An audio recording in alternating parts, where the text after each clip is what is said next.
역사 속으로 묻힌 진실이 드러나지 않았기 때문에 발생한 터무니없는 오해에 대해서 지금부터 이야기하려고 합니다. 카이사르 암살 당시 19살이었던 옥타비아누스가 대권을 물려받았다는 오해가 성립될 수 있었던 4개의 변수에 대해서 이미 말한 바 있습니다. 첫 번째 변수는 마르쿠스 안토니우스가 자기도 암살 대상이었다는 사실을 모르고 암살범들에게 관용과 포용 수혜자가 되게 한 실수였습니다. 두 번째 변수는 카이사르 암살 주범이었던 브루투스와 카시우스가 원로원이 자기들을 무시하고 옥타비아누스에게 충성을 맹세하니까 반란을 일으켰을 때 필리피 전투에서 겁먹은 옥타비아누스가 도망다니기 바빴는데도 불구하고 승리한 것처럼 거짓 선전했습니다.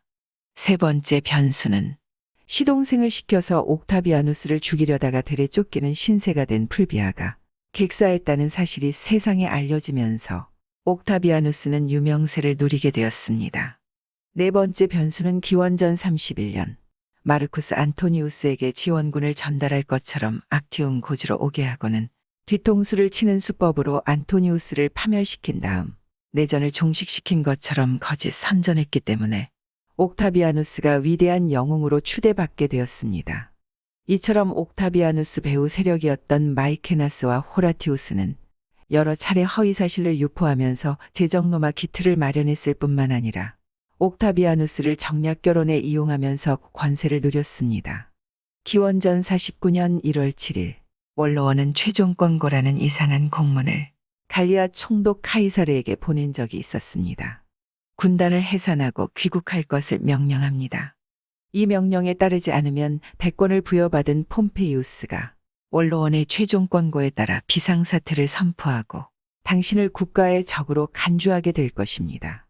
메시지를 보내기에 앞서 원로원은 시리아에 있던 폼페이우스를 노마로 오게 해서 비상사태를 선포할 것을 요구했습니다.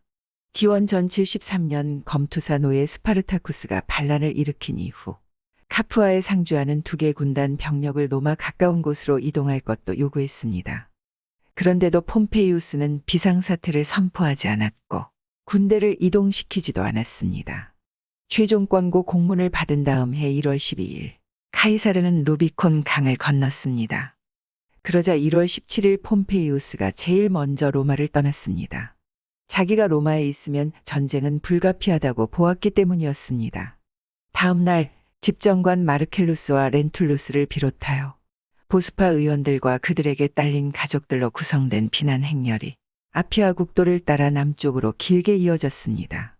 2월 25일 폼페이우스는 남쪽 브린디시까지 후퇴했다가 3월 17일 바다 건너 그리스로 가버렸습니다.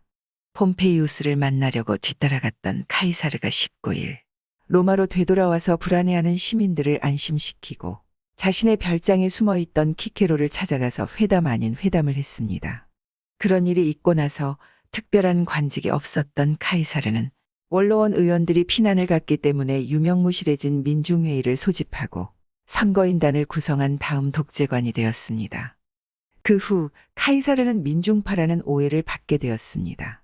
독재관은 집정관을 대신할 수 있는 위기관리 체제의 행정수반이었습니다.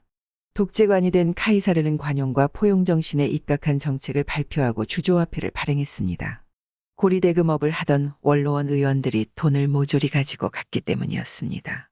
이듬해 원로원 의원들이 하나둘 돌아오면서 다시금 집정관의 입후보에서 당선되었습니다.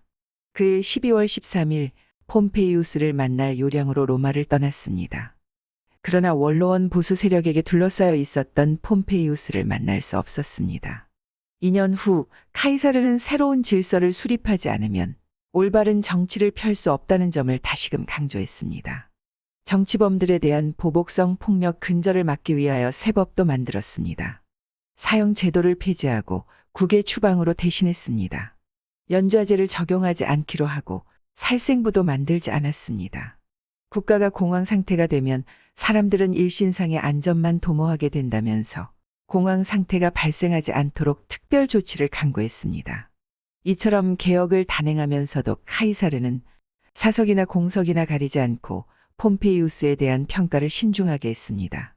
단 한 번도 폼페이우스를 적으로 여기지 않았고 그를 함정에 빠뜨려서 제거할 생각이 없음을 분명히 했습니다. 폼페이우스 역시 막강한 군사력을 가지고 있었으면서도 카이사르와의 정면 충돌을 피했습니다. 몇 번의 교전이 있을 때마다 불필요한 병력 손실을 막으려고 후퇴하니까 병사들이 카이사르 쪽으로 도망가면서 폼페이우스는 망명지를 찾아다녀야 하는 최악의 상황으로까지 내몰리고 말았습니다. 폼페이우스는 이집트를 망명지로 생각하고 친서를 보냈습니다. 자신을 비롯하여 가족과 일행을 손님으로 받아줄 것을 요청했습니다. 그 당시 이집트는 11세 클레오파트라와 동생이 다스리고 있었습니다. 이처럼 어린 남매에게 도움을 청할 정도로 궁지에 몰려 있었습니다. 폼페이우스가 타고 온 5단층 갤리선이 부두 가까이 왔을 때 이집트 왕이 보낸 작은 거룻배가 다가왔습니다. 폼페이우스는 집정관 렌툴루스와 경호원 몇 명을 데리고 옮겨 탔습니다. 거룻배에는 그리스인 아킬라스와 예전에 폼페이우스 밑에서 백인 대장을 지낸 셉티무스가 병사 몇 명과 함께 타고 있었습니다. 5단층 갤리선에 남아있던 사람들은 거룻배가 육지를 향해서 가는 모습을 지켜보고 있었습니다. 셉티무스가 폼페이우스 가까이 가서는 빗으로 찔렀습니다. 폼페이우스가 앞으로 고꾸라졌습니다. 폼페이우스와 함께 간다른 사람들도 연이어 칼을 맞고 쓰러졌습니다. 그 광경을 보고 5단층 갤리선 사람들이 급히 닻을 올려 바다 한가운데로 나아갔습니다. 폼페이우스 사망 소식을 전해 들은 카이사르가 이집트로 달려갔습니다. 그는 항아리에 담긴 폼페이우스의 머리와 금반지를 보고 하염없이 눈물을 흘렸습니다. 카이사르는 폼페이우스를 죽이고 칭찬을 듣고 싶어 하던 나의 어린 이집트 왕을 남쪽 어딘가로 추방하고 참모들이 셉티무스를 알아서 처리하라고 맡겼습니다. 관용과 포용 정신을 강조하던 카이사르였지만 폼페이우스의 허망한 죽음 앞에서 북받치는 감정을 억누를 수 없었던 겁니다. 그 당시 히스파니아에 있던 폼페이우스 장남 그나이우스와 차남 섹스투스는 카이사르에게 결사항쟁으로 맞서겠다면서 선전포고를 했습니다.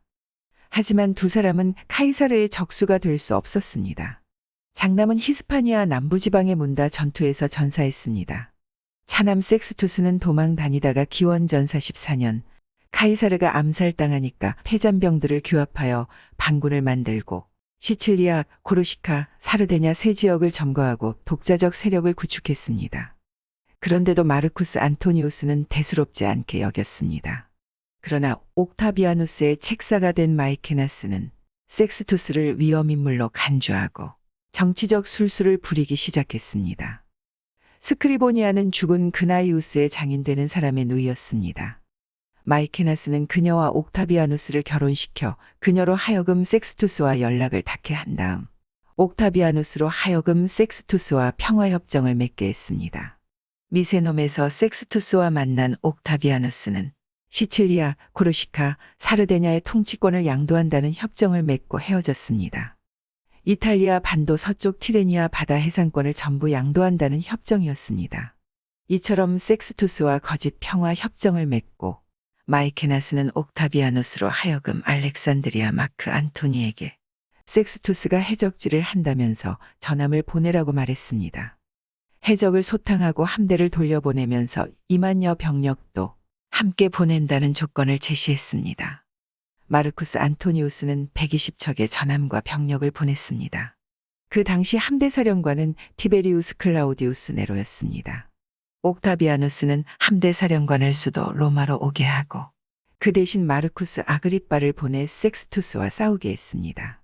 군사적으로 열세였던 섹스투스는 제대로 싸워보지도 못하고 도망 다니다가 소아시아에서 마르쿠스 안토니우스 소속 병사들에게 죽임을 당했습니다. 섹스투스가 죽으니까 옥타비아누스는 이용 가치가 없어진 스크리보니아와 이혼하고 함대사령관 아내 리비아와 다시 결혼했습니다. 그렇게 되니까 120척의 전함을 가지고 왔던 함대사령관은 졸지의 전함을 빼앗기고 부인도 빼앗기는 기가 막히고 절통한 일을 당하고 말았습니다. 재혼할 당시 옥타비아누스는 25세였고 리비아는 20세였습니다. 전남편과 아들 티베리우스가 있었고 임신 7개월이라서 눈에 드러날 정도로 티가 났습니다. 그런데도 리비아는 전 남편을 헌신짝처럼 버리고 재혼을 했습니다. 여기에는 흥정을 붙이는 거간꾼이 있었고 그 당시 20세였던 리비아에게도 무슨 꿍꿍이 속이 있었습니다. 리비아는 사내 아이가 태어나기 무섭게 전 남편에게 보낸 때만 하더라도 옥타비아누스, 핏줄을 생산할 수 있다고 자만에 빠져 있었다고 봐야 합니다. 그런데 예상이 빗나가니까 전 남편이 죽고 고아가 된 8살 티베리우스와 드루수스를 오라고 했을 때 리비아의 꿍꿍이 속은 새로운 방법을 모색 중에 있었습니다. 마르쿠스 안토니우스 참모였던 티베리우스 생부가 아내로부터 이혼당하면서 함대 사령관직을 스스로 포기한 것처럼 만들어 놓았기 때문에 마르쿠스 안토니우스는 오른팔을 잃은 것이나 마찬가지였습니다. 그런데다가 또 다른 유언비어가 나돌고 있었습니다. 파르티아 원정을 핑계 삼아 카이사르가 책정한 군비를 안토니우스가 가로챘다면서 이집트 여왕 클레오파트라와 결혼하고 자식까지 낳았다는 소문이 나돌고 있었고, 안토니우스가 작성해서 베스타 신전에 맡겨놓았다는 거짓 유언장도 공개했습니다. 풀비아와 나 사이에서 태어난 아들 율루스 안토니우스와 옥타비아에게서 태어난 두 딸에게는 유산을 한 푼도 주지 말 것. 클레오파트라가 낳은 아이들에게만 줄 것. 내가 죽으면 시신을 노마에 가져가지 말고 알렉산드리아에 묻어 달라는 내용이었습니다. 이처럼 반역자 누명을 씌우는 정치적 음모가 있었는데도 불구하고 마르쿠스 안토니우스가 악티움 고주로 갔다가 참패당하고 스스로 목숨을 끊었습니다.